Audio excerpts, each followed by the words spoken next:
بصوا، هي اصلا الملزمه يعني لما تكون لما الباب في صفحتين والباب كامل مش متصفي حاجه، فدي حاجه كويسه جدا. واللي هو انت بتذاكر حاجات صغيره وقليله ومتاكد ان انت مش هيفوتك حاجه، واللي هو مفيش حاجه ناقصه ومفيش حاجه هتيجي مثلا في الامتحان مش هتكون مش عارفها. لا، باذن.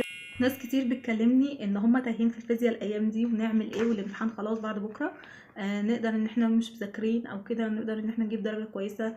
وقع مننا ابواب نعمل فيها ايه في الفيديو بتاع النهارده. بجد هجيب لكم الخلاصه وتقدروا ان انتوا تمشوا على ايه وتعملوا ايه وايه اهم الحاجات اللي احنا لازم نبدا بيها، ونبدا بانهي فصل الاول والكلام ده. هقول لكم كل ده في الفيديو بتاع النهارده. وما تنسوش لو عجبكم الفيديو نعمل لايك للفيديو، اشتراك في القناه وشاركوا اصحابنا.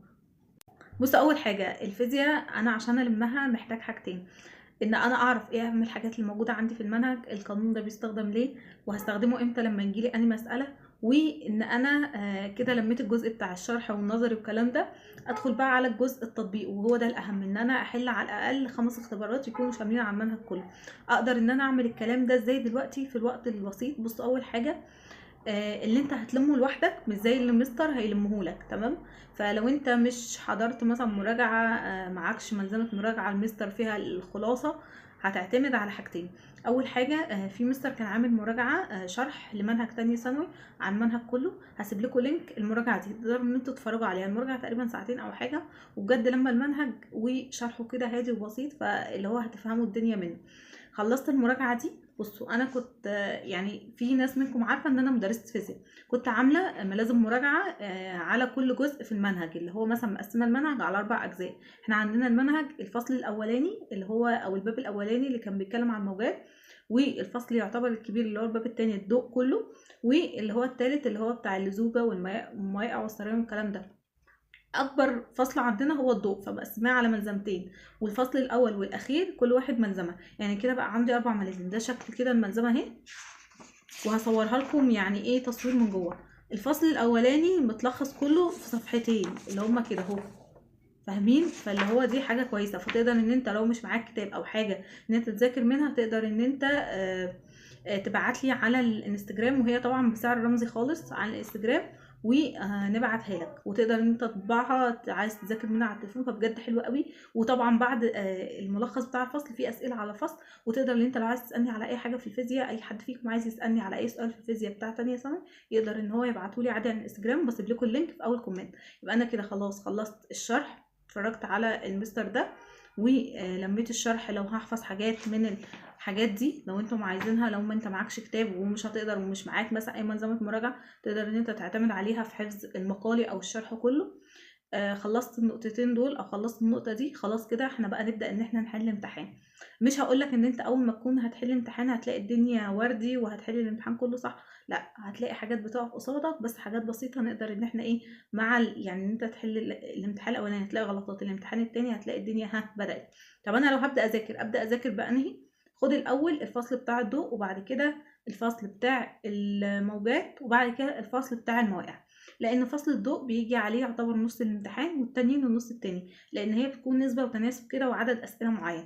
فانا بالنسبه لي لو شخص واقع في فصل الضوء ومثلا فاضل له المواقع، يفضل ان هو يبدا بانهي؟ يبدا بالايه؟ بالضوء الاول، لان الضوء بصراحه كبير وبيحتاج مجهود كبير. كمان باذن الله ممكن ان انا بكره، يعني اللي هو هيكون بكره الصبح، تبعتولي على الانستجرام، ممكن ان انا نعمل لايف نشرح فيه الفصل التاني بتاع الضوء ده، ونتكلم عن اهم المسائل فيه والكلام ده. لو انتم حابين اكتبولي برضو تحت في الكومنتات، وباذن الله هنعمله. بس برضو هنتكلم في الموضوع ده عن الانستجرام او هنشوف هنعمل ايه. بس لو انتم يعني في ناس واقعه كتير، باذن الله ممكن في لايف كده ونفتح سوا، واقول لكم على اهم الحاجات، ولو حد عاوز يسال اي سؤال نساله كل الكلام ده. يبقى انا كده اهم الحاجات اللي انا هعملها. لو انا الشرح واقع فيه هشوف فيديو الشرح، وبعد كده هبدأ ان انا ألم اهم الحاجات النظري اللي عندي، عشان ما تنسوش ان الامتحان بيكون فيه اسئله برضو معتمده شويه على النظري، وبيكون يعني ايه حلوين برضو، مش اللي هو مش صعبين قوي، بس برضو لازم اكون عارف الاساس قبل ما احل. خلصت خلاص حوار النظري وخلصت الفيديو الشرح، يتبقى الحل. طب احل منين الاختبارات؟ بصوا، شايفه ان الاختبارات بتاع كتاب الامتحان فيه 10 كده من ورا. كتاب الامتحان موجود على النت عادي للكل، تقدر ان انت تنزله فيه 10 اختبارات كده من ورا. ال10 اختبارات دول على المنهج كله بصراحة حلوين جدا، ولا مستواهم ولا هو سهل ولا هو صعب، لا متوسط، اللي هو تحسه فعلا زي نظام الامتحانات العادية الطبيعية بتاعتنا. فهم دول كويسين جدا نقدر ان احنا نطبق من خلالهم. وكان في فيديو لمستر اسمه احمد، عنده قناة على اليوتيوب، كان بيحل برضو اسئلة عن المنهج كله. الفيديو ده برضو حلو جدا، تقدروا ان انتوا تتفرجوا عليه. وعايزين اللي هو ايه، هو منزل الملزمة اسئلة وبيحلها، هسيب لكم برضو لينك الفيديو ده. جايب اسئله على كل جزء في المنهج وبيحل عليه، فممكن ان انت تنزل الملزمه وتبدا ان انت تحل بنفسك وتشوف حلك صح ولا غلط. يعني تحل سؤال وتفتح الفيديو، تمام تكمل على اللي بعده، مش تمام تشوف اتحل ازاي. تمام. فبجد دي من الحاجات اللي هتنفعكم جدا زي ما قلت لكم. نبدا ان احنا نعمل الحاجات دي. هلخص لكم اللي انا قلته تاني، هنلخص بس الدنيا كده عشان الناس اللي تاهت مننا. هنعمل ايه؟ اول حاجه هنبدا نشوف الفيديو بتاعنا، ولو انتم مش معاكم ملازم تقدروا تطلبوا الملازم اللي انا قلت لكم عليها على الانستجرام، وزي ما قلت لكم سعرها بسيط جدا. بعد كده بعد ما خلصنا خلاص بقى الجزء بتاع الشرح، نبدا بقى في الحل. يبقى احنا كده نتوسع بقى في الحل، والحل مهم. تمام. الحل قلت لكم ممكن ان انتوا تحلوا من كتاب الامتحان، ممكن ان انتم المستر اللي عامل مراجعه وبيحل تشوفوا المراجعه وتحلوا وراه. وعلى فكره الاختبارات بتاع كتاب الامتحان في ناس كتير جدا على اليوتيوب بيحلوا فيها سؤال سؤال، ويقولوا لك الاجابه دي جت منين وليه دي وكل حاجه. في برضو قناه كويسه بصراحه كنت بشوفها بتحل الاختبارات دي. فلو بحثتوا بس كتبتوا اختبار واحد كتاب الامتحان فيزياء تانية ثانوي، هجيب لكم كذا قناه وتقدروا تفتحوا اللي انتم عايزينه. وكده كده معاكم الاجابات، فيعني اتاكدوا ان اكيد الاجابات دي يعني اللي بيشرح تمام والدنيا كويسه مش وحشه يعني. بس مش عايزين اكتر من كده.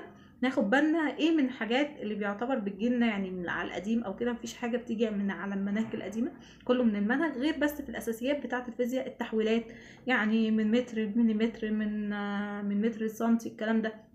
يعني اخد بالي ان مثلا الوحدات كلها لازم تكون عندي بالمتر، اخد بالي في الاجابه الوحده جايبها لي بايه، عاوزها بايه. فالوحدات مهم ان احنا كده نعمل ريفرش سريع عليها، نشوف التحويل من اي حاجه المتر بنحول ازاي. لان عندكم الفصل الباب الاخير ده المسائل بتيجي مباشره، بس بيكون لاعب بس في التحويلات. هو ده كده، انا مش عايزه اقول اي حاجه تاني. زي ما قلت لكم لينك الانستجرام هيكون في اول كومنت، والفيديوهات اللي قلت عليها هتكون برضو مثبته في اول كومنت. هكتب لكم ده كذا وده كذا وده كذا عشان تقدروا ان انتوا ترجعوا لها. لو عايزين نعمل حوار اللايف ونحل فيه او نراجع فيه الفصل بتاع الضوء، لان انا حاسه ان مع ان هو فصل سهل بس ناس كتير بيكون بالنسبه لها لا ومشتتين فيه، بس هو بصراحه والله فصل ممتع وسهل جدا. بس عاوز بس شويه تفكير، وان انت تلعب بالقانون بتاعك وتجيب من هنا ومن هنا وبعد كده تستغل القانون ده. هو بس الفكره في كده مش اكتر. بس هو والله فصل سهل جدا جدا كمان. يعني انا بالنسبه لي هو اسهل من الفصل من الباب الاولاني كمان. فزي ما قلت لكم عايزين ان احنا نعمل فيه مراجعه، هتكلموني على الانستجرام وهضيفكم كلكم مثلا في جروب ولا حاجه ونعمل مراجعه مجانيه، ما فيش اي حاجه يعني. كمان زي ما قلت لكم اي حد عايز يسال اي سؤال بخصوص الفيزياء ابعت لي على الانستجرام برضو، مفيش اي مشاكل. بس كده ده كان الفيديو بتاعنا بتاع النهارده. لو عجبكم الفيديو ندوس لايك للفيديو، اشتراك في القناه وشير لاصحابكم. باي.